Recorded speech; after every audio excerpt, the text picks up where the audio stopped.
네, 안녕하십니까. 김 박사의 농약 이야기. 오늘은 균핵병에 대해서 말씀드리도록 하겠습니다. 지금 제가 긴급이라고 표현해 드렸는데, 균핵병의 발생 빈도가 지금 너무 높아지고 있어서 농가분들께서 확인하시고, 예방하시고 치료하시는 게 좋을 것 같아서 급하게 영상을 촬영했습니다. 자, 균핵병입니다. 균핵병은 중요한 게 뭐냐면, 일단 사진부터 보실게요. 균핵병이 이렇게 흰색 곰팡이가 피는 게 특징입니다. 흰색 곰팡이가 핍니다. 그 줄기에서 보통은 많이 나오고, 그 다음에 꽃에서 이렇게 꽃이 핀 상태에서 꽃잎 끝부분부터 요 부분부터 썩어 들어가기 시작하거든요. 이렇게 해서 이렇게 전파되면서 이렇게 또 흰색 곰팡이가 핍니다. 이렇게 흰색 곰팡이가 피고 난 다음에 이게 검게 변하거든요. 이게 흰색에서 검은색으로 이래 변한다 이래 보시면 되겠습니다. 그죠? 그러면 곰팡이 이 균핵병에 대한 내용을 봤고 사진을 보셨고, 이 균핵병은 곰팡이균입니다. 곰팡이균인데 전염성이 강한 곰팡이균이다 이렇게 보시면 되거든요. 보통 곰팡이균은 썩은 데 발생하는 이 죽은 사체, 썩은 데에 발생하는 경우가 있고 살아있는 세포에 발생하는 경우가 있는데 균핵병이 그렇다고 보시면 되겠죠. 그죠? 결국은 곰팡이 약제를 지시면 균핵병이 듣는다 이렇게 보시면 되고, 균핵병에서 특징적으로 어, 저희가 보셔야 될 게 뭐냐면 이게 월동을 한다는 겁니다.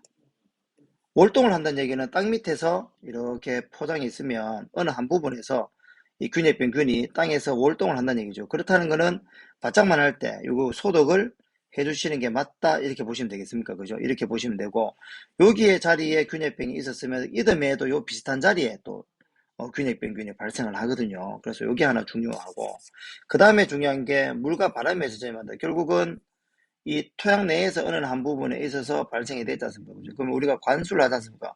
그럼 관수하는 방향으로 균핵병균이 이동이 되어 간다. 이렇게 보시면 되겠고, 또 위에 이렇게 감염이 되는 부분은 요 포자가 바람에 의해서 날아가가지고 다른데 전염을 시킨다. 이래 보시면 되겠습니다. 공기 전염성이다. 이렇거든요. 공기 전염성인 거는 이 균핵병하고 노균병하고 이 두 개가 공기 전염성이라고 보시면 되겠습니다. 그 다음에 줄기와 과실에 발생한다. 이렇게 보시면 됩니다. 과실은 아까 말씀드렸듯이 이렇게 꽃피는 자리 요 끝부분부터 시작해서 균핵병이 보통은 발생을 하거든요. 그 다음에 균핵병의 발병 요건은 습도입니다.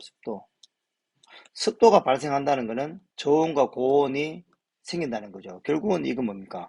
일교차입니다. 일교차. 밤낮 일교차가 높은 해에는 균핵병과 노균병의 발생 빈도수가 높아진다 이렇게 보시면 되겠습니다. 그래서 올해 같은 경우에는 밤 기온이 굉장히 낮거든요. 이 낮는 날이 보통은 예년 같으면은 뭐 한 일주일, 이주일 요래 낮는데 올해 같은 경우에는 계속 밤 기온은 낮거든요. 그리고 낮은 어떻습니까?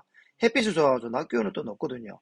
결국은 올해 같은 경우에는 밤낮 일교차가 굉장히 많습니다. 밤낮 일교차 굉장히 심해요. 결국은 습도가 많아질 거고, 이러면 습도가 많지 않습니까? 그죠? 이러면 습도가 높고 당연히 좋은 다습이죠. 좋은 다습이니까 균핵병과 노균병의 발생 빈도가 높아질 거다. 흑성병까지도. 그죠? 이렇게 보시면 되겠습니다. 그죠? 결국은 올해 같은 경우에 밤낮 일교차가 심하다는 거는 습도가 많이 존재하고, 일교차가 많다는 거는 저온이고, 이런 경우에는 병 발생이 많다 이렇게 보시면 됩니다. 그죠? 밤 기온은 신경 안 쓰시고 낮에 햇빛이 좋다고 해서 올해는 햇빛이 좋으니까 전체적으로 괜찮을 거야. 그렇지 않습니다.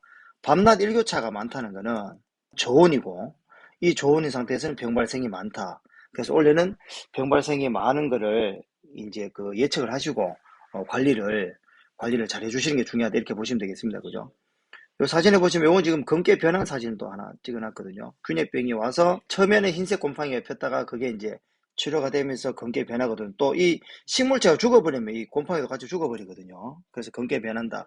이렇게 보시면 되겠습니다. 그죠? 이런 줄기 이렇게 되는 거는 덩굴 마른병약을 치시면 안 되고 곰팡이약을 치셔야 된다. 이렇게 보시면 됩니다. 그죠? 이렇게 되는 거. 전부 다 균핵병균에 의한 피해다. 이래 보시면 되겠습니다.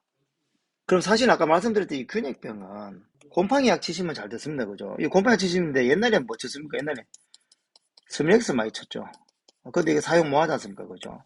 스미렉스가 사실은 덩굴 마른병, 망고병도 잘 됐고 곰팡이균도 잘 들었거든요. 근데 뭐 사용을 뭐 하니까 이 약재는 없어졌으니까 사용을 뭐 한다고 보시면 되고, 그러면 지금 있는 곰팡이 약 중에서는 뭐가 제일 좋으냐? 당연히 보트리사이트가 제일 낫습니다. 참외에 등록된 곰팡이 약재를 정리해 보니까 벤피라라즘인 보트라사이트 나오고, 보스칼리디엔 메트라펜은 뭐 위티니스 카는 약제, 그 다음에 크리올 카는 약제, 텔도 카는 약제, 샤이나 카는 이 나옵니다. 이 샤이나 카는 얘는 사파이어입니다. 사파이어. 많이 치였죠. 근데 사파이어가 참여에 등록이 안 됐거든요. 사파이어 참여에 등록 안 됐고 이제 샤이나는 이렇게 돼 있는데 단연 보트리사이트가 가장 효과는 좋습니다. 예, 그렇고 뭐 위트니스 같은 경우에는 일찍이 사용하시면 안 되거든요. 보스칼리드라는 성분이 참외 잎이 경화되기 전에 부시부터 참외 잎이 경화되기 전에 좀 강하게 사용되면 약간의 뭐 약해가 날 수도 있거든요. 그렇기 때문에 사용하죠. 크롤 같은 경우는 약제 효과가 좀 떨어진다고 저는 개인적으로 제 주관적인 생각입니다. 그리고 텔도 같은 경우는 예방적 약이기 때문에 곰팡이가 왔을 때는 늦거든요. 오기 전에 살펴야 되니까 왔을 때 늦게 이것도 효과가 좀 떨어진다고 보시면 되고 샤이나 같은 경우는 사파이어인데 예전부터 많이 사용되어 있기 때문에 이게 이 플로디옥시소닐 하는 성분은 지금 이게 특허가 풀렸는지 이게 처음에 사파이어란 약으로 나오다가 지금 샤이나로 나오다가 또 어느 마이너 회사 작은 또 다른 회사에서 엘도라도 뭐 이런 약 뭐 막 나옵니다 그냥 약이 그러니까 나오는 이게 옛날부터 사용된 약이다. 그래서 지금 사용하시기에 가장 효과 좋은 약은 보트리사이트다 이렇게 보시면 되겠습니다. 그래서 균핵병 같은 경우에는 겁내하지 마시고 전문 곰팡이 약이 들어가면 된다. 중요한 건 아까 얘기했듯이 이것도 공기 전염성이 있다. 그죠? 공기 전염성이 있기 때문에 환기가 중요하지만은 환기가 되면서도 전염이 될 수 있으니까 약제 처방이 중요하다 이렇게 보시면 되고 이거 그 흰가루 약이나 녹균약 사용하실 때 저희가 곰팡이약 치지 않습니까? 그죠? 곰팡이약 치기 때문에 균핵병에 대한 부분 일부는 어느 정도 예방도 되고 치료도 될 거거든요. 그렇기 때문에 균핵병이라 하는 경우가 발생했을 때는 전문 곰팡이약이 들어가면 된다. 이렇게 생각하시면 됩니다. 그죠? 이렇게 생각하시고 원래 같은 경우에는 병 발생이 많기 때문에 균핵병이라든지 다음 영상에 제가 녹균병에 대해서 자세하게 설명드리겠습니다. 녹균병 약이라든지 흑성병 약, 덩굴마른병 약을 미리미리 예방적으로 또는 치료적으로 꾸준히 치셔야 된다. 이래 보시면 되겠습니다. 그죠? 그게 기후에 따라서 그 해의 기후에 따라서 병 발생이 많고 적고는 결정되거든요. 근데 올해 같은 경우에는 병 발생이 많을 해이기 때문에 준비를 꼼꼼히 잘 하시는 게 좋겠다 이렇게 생각됩니다. 그죠? 그래서 오늘은 균열병에 대해서 설명드렸고 다음번 영상에서는 요거와 연관되어서 녹균병에 대해서 설명을 자세히 드리도록 하겠습니다. 오늘도 영상 시청해 주셔서 감사합니다.